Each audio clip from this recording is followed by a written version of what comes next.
Hello everyone, today I'm going to show you how to crochet the Tunisian purl stitch. It's a very easy and beautiful stitch.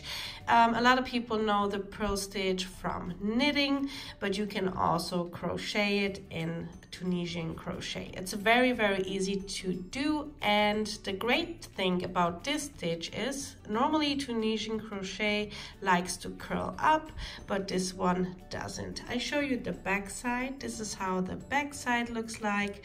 It's a very clean and beautiful stitch and very easy to do. You can use it for headbands, for a blanket, for a pillow cover. You can do whatever you want. And now I will show you what we need and how to crochet this beautiful stitch. Today I am using an 8mm Tunisian crochet hook. You will also need a pair of scissors, a yarn needle, and a cable. It depends on what you want to crochet. Either a scarf, you need a shorter cable, or for a blanket, of course, you will need a longer one. They have those in different sizes. And the yarn I'm using is Burnett Make a Home Decor yarn. It's a beautiful yarn to work with for home decor, like pillowcases, blankets. It's a 72% cotton yarn and 28% nylon. A beautiful yarn to work with, but of course you can use any yarn you want. And now I will show you how to crochet the Tunisian purl stitch. We will start with a slip knot, and now we will make a chain. It doesn't matter how many chains you make. You don't have to watch out for anything. It's just making a chain till you reach your desired length for your project. It doesn't have to be a multiple of 2 or anything. You just make a chain. For today's tutorial, I will make a chain of 11, and you just keep going till you reach your desired length for your project. Once you reach your desired length for your project, we will start with our next row. The chain on our hook does count as our first stitch. We will skip the first stitch here and work into the second. You will insert your hook into the stitch, grab your yarn and pull up. And now all our chains will be on our hook. I crocheted 11 chains, so I will have 11 loops on my hook. You just go into the next stitch, grab your yarn and pull up. Go into the next stitch, grab your yarn and pull up. And you will repeat this all the way along until you reach your last stitch. Next stitch, grab your yarn, pull up, and you will repeat this all the way along. And this is how my first row looks like. For the next row, we will use the back row for Tunisian crochet. You will grab your yarn and only go through the first loop. Only go through the first loop. This is our border stitch, so we have a nice border on the end. And now you will grab your yarn and go through 2. Grab your yarn, go through 2, and you will repeat going through 2 until you have 1 loop left on your hook. Grab your yarn, go through 2, pull through 2, pull through 2. And now I'm here in the last stitch and I only have 1 loop left. And this is how our first row looks like. And now we will start the Tunisian purl stitch. The loop over here, the first one, does not count, so just ignore it. We'll be working into the first stitch over here. For the Tunisian purl stitch, it's very easy to do once you get the hang out of it. You grab your hook, go behind your yarn and pull up. I show you one more time. In normal crochet, you will go from the front to the back, but here we are going from the back to the front. And now your yarn is laying on your hook. What I always do, I grab my finger and hold the yarn. And now we will insert our hook into the stitch Now I let go, pull the yarn to the front, grab the yarn again, and now I go through my stitch. And here's our little knot for our Tunisian purl stitch.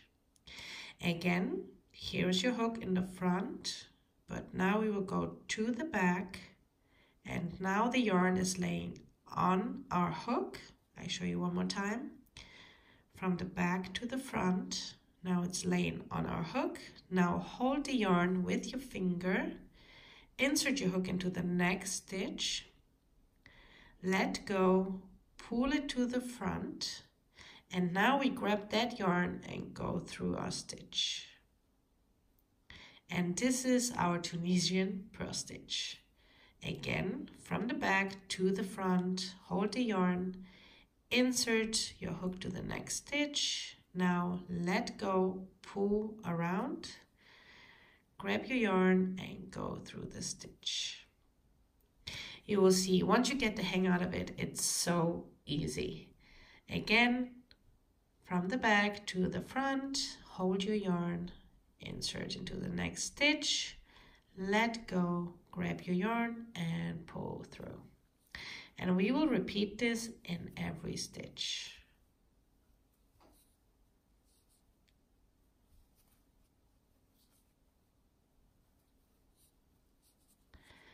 I have 3 more stitches left.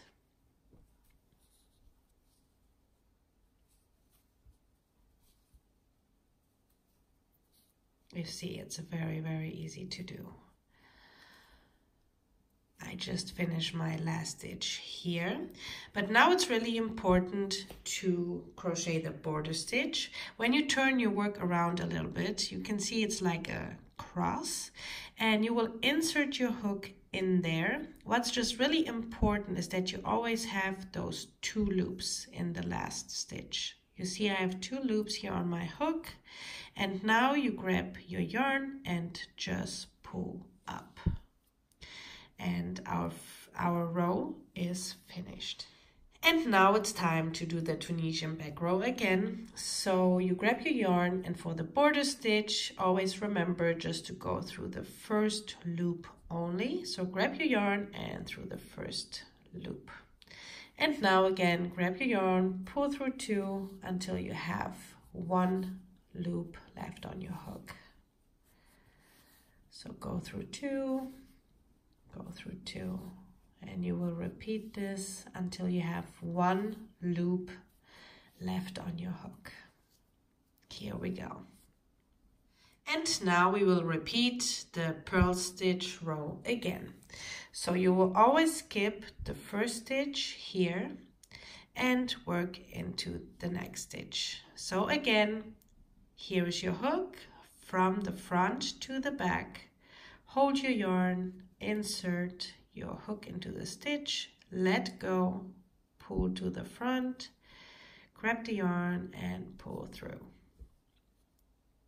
From the back to the front, into the next stitch, pull to the front, grab your yarn and pull through. It's very easy and such a beautiful stitch. And now you will repeat this until you get into your last stitch. Just 1 purl stitch in every stitch. And now again, the border stitch. Just insert your hook. Like I said, just make sure you always have those 2 loops on your hook. And now grab your yarn and pull up. And this is how you finish each row. And now again, grab your yarn, go through the first loop only for the border stitch.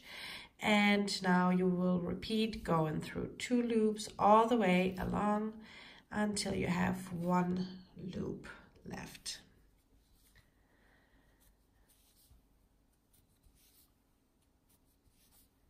Pull through 2, pull through 2, pull through 2, and pull through 2. And now you will repeat the purl stitch row again. We always skip the border stitch and work into the first stitch here. I will crochet a couple more rows and then I will show you how to bind off. I repeated the row for a couple more rows, and now you can see the stitch even better. It's such a beautiful and easy stitch. This is how the back side looks like. And once you reach your desired height for your project, you have to bind off. You have to finish off in the back row, so you can't finish here. You have to do the back row, Tunisian back row, and now we have one loop left on our hook. And now I will show you how to finish off your project. To have a nice border, what we will do, we will make a purl stitch again. So make your purl stitch as always. And now you have 2 loops on your hook. And now just make a slip stitch. In the next stitch again, make a purl stitch as usual. Now again, you have 2 loops on your hook, and now just make a slip stitch. Purl stitch. And now a slip stitch. And you can see we have this nice and even border now. So again, a purl stitch, 2 loops on your hook, and now a slip stitch. And you will repeat this in every stitch. 2 loops and make a slip stitch.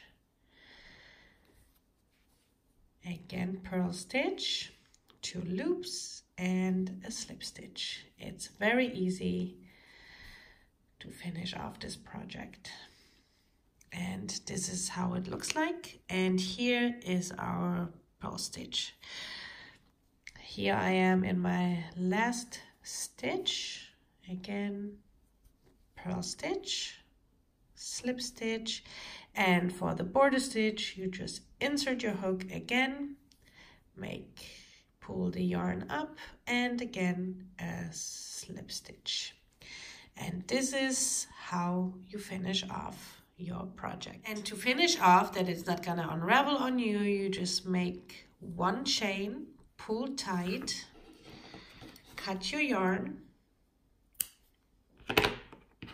grab your hook and pull through and pull tight.